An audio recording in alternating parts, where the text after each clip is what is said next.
Et donc, si vous êtes du signe du Coq, vous êtes né forcément une de ces années-là. Ok.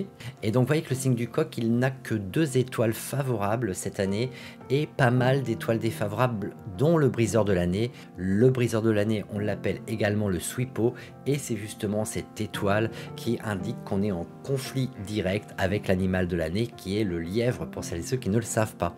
Donc, qu'est-ce qu'il y a pour vous de disponible en termes de force, en termes de talent? En ce qui vous concerne, on a avec le hall de jade et le vide mensuel, on a 2 indications. On a une indication d'autorité, mais qui va pas vous servir vraiment à grand chose cette année, si ce n'est éventuellement asseoir un peu plus votre autorité ou votre pouvoir dans le milieu professionnel, mais sinon dans le milieu amical ou amoureux ou familial, ça peut être plutôt problématique quand on est juste sur ce registre-là.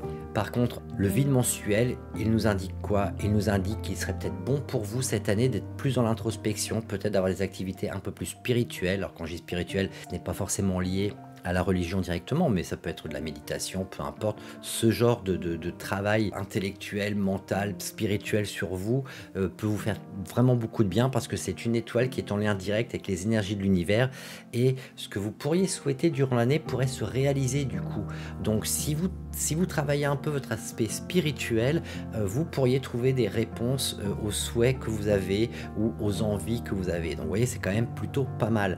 Mais en gros, c'est un peu la seule utilité de cette étoile qu'on voit ici présente en ce qui vous concerne. Et vous avez quand même votre lot d'étoiles défavorables, et donc là ça pourrait très sincèrement vous empêcher d'aller de l'avant, et surtout de vous freiner à nouveau dans vos projets que vous pourriez avoir en tête pour cette année 2023.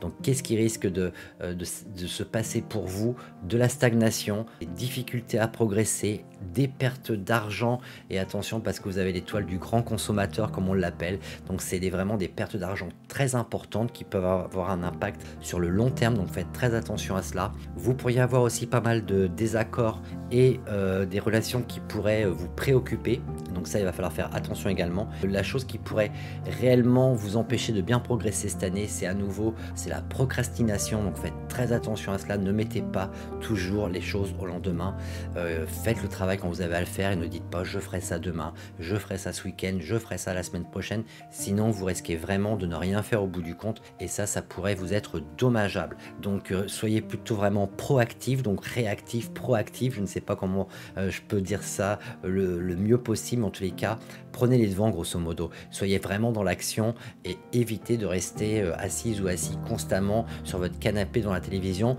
parce que c'est pas comme ça que les choses vont bouger cette année. Il faut être très clair, il va falloir vous bouger, d'accord? Donc ça c'est pour vous mes chers coqs. Donc l'année n'est pas forcément la meilleure pour vous, sincèrement. Vous n'avez pas de super étoiles qui vous servent à quelque chose réellement cette année dans votre thème, donc voilà.